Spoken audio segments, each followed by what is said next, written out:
Alright, so we're going to talk about eating out and controlling your portion sizes while going out to dinner, empowering your plate by making portion sizes work for you. A little about me: I'm a dietetics student at Rutgers School of Environmental and Biological Sciences. I'm the class of 2015. I plan after this to go for my dietetic internship and eventually become a registered dietitian. Okay, so we're going to start talking about how restaurants tend to be, their recipes tend to be much more calorie dense and non-nutritive compared to what you would make at home. Normally meals you make at home are around 500 calories, ballparking, if you're trying to make them in a healthy way.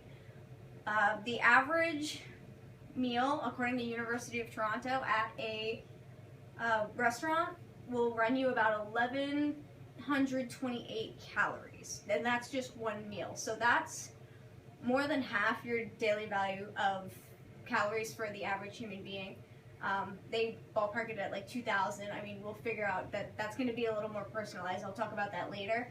But a lot of times when you're ordering out, there's going to be added fats. They're going to put a pat of butter on it. They're going to add sugar. They're going to add things to dressings. They're going to give you extra sauce to make it taste better, to get you to come back, and you'll think like, oh, that's a really special dish, I want to eat it out instead of making it at home. But really you're adding about 600 calories more to just one meal. So a healthy lifestyle can involve eating out. You don't have to avoid restaurants. Typical diets ban, like fad diets will ban one type of food. They'll ban carbs, they'll ban fats, and this does not work long term. You're gonna have a short period of time where you're losing a lot of weight, but as soon as you add the carbs back in, the fats back in, you're gonna gain the weight again. And a lot of times you feel really hungry and deprived of these diets because you're literally depriving yourself of one type of food. So it becomes a repeating cycle. It's deprivation, you're really hungry, you get home after practically not eating anything all day, you binge on a whole bunch of food, then you feel bad about it, and then you deprive yourself again to try to get back on track. And this is just a really unhealthy way to think about how you eat. So instead of repeating this cycle over and over again, implementing a healthy lifetime diet, that'll something you eat all the time instead of eating however you want, doing the fad diet and depriving yourself and then eating however you want, to have this fluctuation of weight that just is hard to maintain. It's easier to just keep a healthy diet all the time. So by its basic scientific definition, a calorie is a calorie. It's just a way for the body to maintain its heat, but food isn't just made up of calories. There's a lot of other things that go into food: carbs, fats, proteins, vitamins, minerals. There might be non-nutritive sweeteners or additives that give the food a certain consistency. All food is not created equal. If you have the same amount of calories worth of broccoli and like a steak, you're gonna have a lot more broccoli, and you probably wouldn't be able to eat that many calories worth of broccoli compared to a steak. So one way to control portion size is really interesting, created by the USDA, is My Plate, which is the new My Pyramid. We don't use the My Pyramid anymore. My Plate is a little less telling you how many servings. Obviously, it doesn't have any numbers on it. It's a little more general, but it gives a good idea of more vegetables than fruit, more grains than protein, getting calcium. They recommend dairy, but it's a really good tool for just basic what you should be eating in a day. So what does My Plate tell us and not tell us? The pros of My Plate: it shows, it doesn't tell. My Pyramid was really fond of just giving you numbers of how many servings. It didn't tell you how big they were, or what they were really, and it was just very, very abstract. It emphasizes fruits and vegetables, which is really important. Half your plate should be fruits and vegetables. A lot of the times with My Pyramid, people were emphasizing grain because that was the biggest section, when really fruits and vegetables are a lot more important. It gives an idea of portions and distribution. To an extent, it does give you an idea throughout the day. It shouldn't be every meal, but the cons are there's no defined sizes. It doesn't say how much fruit or what servings are. It's an abstraction. Obviously, your plate isn't going to be a pie chart, and there's no elaboration. They don't explain what is a grain, what's going to fall under that category, and they don't go into any kind of nutrient distribution. This is Harvard's My Plate. It's a little less influenced by USDA agriculture and the different areas that influence them. This does emphasize eating oils, that eating fat is important, but avoiding trans fat and limiting butter, limiting saturated fats. Vegetables are, as you can see, are much bigger. Potatoes and French fries don't count. They emphasize that. They have stay active, which is really, really important. My pyramid did have a stairs on it for a while to indicate that you should be moving, and then that's been eliminated now. They put water on there, which is really, really important. People don't think about water. Water can be a big factor in how full you feel during and after a meal. They say whole grains instead of grains, which is also really important. The recommendation right now is that half your grains should be whole grains, but they want to up that to eating exclusively whole grains. But yeah, it says limit refined grains like white rice and white bread. Healthy protein, it says limit red meat. We have a lot of evidence that red meat is not good for us in the amounts that we're eating it as an average American. Avoiding bacons, cold cuts, and processed meats. So this is a little more, it gives you more of an explanation of really what this is. So a lot of times you hear portion sizes, you don't really know what that means. These are a few popular ones people like to throw out. Cheese, 1.5 ounces. They'll say a cup of milk, a half a cup of rice, 3 ounces of chicken breast, which is really hard for a lot of people to picture, and tablespoon of peanut butter. I don't like using numbers for portion sizes. I think that we can't always visualize that, and it's a lot easier to have an actual visual representation. So yeah, what if I don't carry around food scales and measuring cups, which most people don't? These are some abstractions I really try to avoid. People try to compare food to items, which is just, if you had to keep all these in your mind every time you ate anything, it would just get, it's way too complicated. And there's such abstractions, like a light bulb sized amount of beans is not realistic. Dental floss container sized dark chocolate, it's just a very odd thing to try to keep in your brain. And here's one that really confuses me, because you're supposed to match the food to the portion size, and I don't know what a pencil's worth of anything is. So uncomplicating the portion sizing process, we need to find a better way to explain how portion sizes should work, especially when we're eating out. I like to keep it simple. On a plate, your fist should be what your grains are. Your own personal hand can guide you through this. You wouldn't want to use someone else's. You want it to be your body size. So fist for grains, a palm for protein, and your whole flat hand is for veggies. As a general rule, the fist is equal to about a cup. That's what they like to compare it to. So it'd be around 8 ounces, and a palm is around 3 ounces. So that 3 ounces of chicken for the palm, that's where that comes from.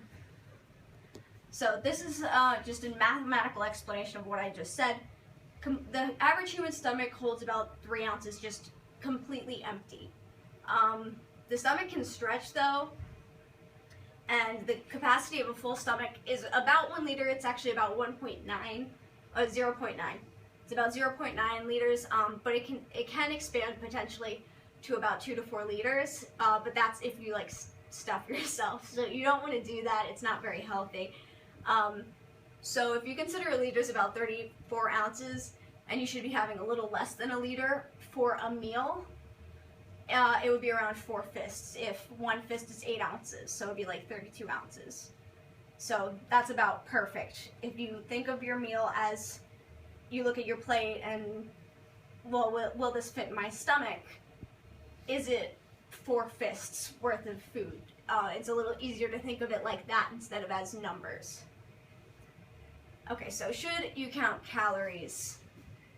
These are some equations you can use if you want to calculate your basal metabolic rate is how many calories you burn just existing. If you just lied in bed all day and you didn't do anything, you didn't move, that's how many calories. And of course there's different calculations for men and women, and that you would multiply by your activity factor, which they have up there. It's sedentary, light active, moderately active. And BMI is body mass index. It's just a very general equation to see where your body mass is on a bell curve, if you're in the underweight or overweight obese. But there's an app for that, as there's for everything. There's just BMI and BMR. If you search them through any app store, or even if you Google them, you're going to find a place where you can just plug in your numbers and it'll give you the answer. And they're pretty accurate. BMR especially is pretty accurate for just an equation. So this is an example. A female, 22 years old, 108 pounds, 5 feet tall, light activity. Body mass index is about 21. So that's good. That's in the normal range. And the basal metabolic rate, just laying in bed, not moving, 1,173 calories, which is a little more than a meal at a diner, according to University of Toronto. And with exercise added into the equation, you get about 1,600 calories. So of course, just moving in general, but light activity, which is exercising 1 to 3 times a week, bumps it up over 500 calories, no, a little under 500 calories per day that you can eat extra. And of course, most people are larger than I am, so they're going to be able to eat more than I can. So, some tips for eating out. Food diary apps can be really, really useful. A lot of people overestimate or underestimate how many calories they eat in a day. It's really surprising how much people will ballpark their calories at, and how different it is once they finally just add the calories together of everything they've eaten all day. Some people are eating over 1,000 calories more than they should be. So it's a really good idea to see what your actual intake is and adjusting it after that. Talking to your server is really, really valuable. They will not get mad at you. If you ask them, hey, can you steam my vegetables instead of stir frying them, they can do that. If you ask them, like, could you not add so much dressing, or can you put my dressing on the side, they're more than happy to help you out. They do not want, they want to help you, they want to get their tip, so feel free to talk to them. Pay attention to the addition of calorie listings on menus. This is slowly becoming implemented. It's a really valuable information. If you want more detailed information, they do have nutritional information available at most restaurants. They should. So just ask them if you need to know carb counts or fats or protein. It's just a really valuable tool. And count your cocktails and soft drinks. People don't think about liquid calories. They don't factor it in sometimes.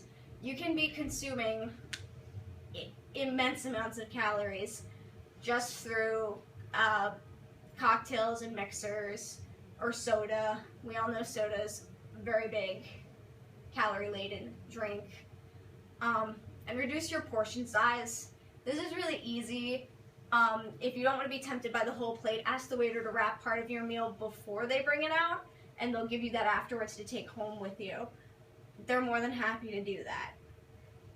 So even keeping portion sizes in mind when you eat out will reduce your calorie intake immensely. Any questions? Why does my plate have milk and the other one not? Harvard is very big on saying that you can get your calcium from places other than milk. So they're not really interested in saying, they even said limit milk on their My Plate. They just think that you can get calcium from other places. They think when you add dairy, you're adding more fat. So they tend to shy away from putting milk on recommendations, whereas USDA, it's the U.S. Department of Agriculture, so the milk industry is part of what they want to support. So they put dairy there to kind of boost push people to go toward milk and cheese. Do you have any cool visual aids about what a stomach-sized fist would look like? A fist-sized stomach would look like? A grain serving? Yeah. Yes, we have the cast of my fist right here. Actually, this is for my portion sizes. I don't know if you want to put it up against the wall. This is my fist. So this would be for my my grain portions. Your stomach's probably a little that would be like around this size, but like I said, it can stretch. So that would be like rice or pasta? Yes, well for me. Huh. That's my rice or pasta. Thank you. No problem. All right.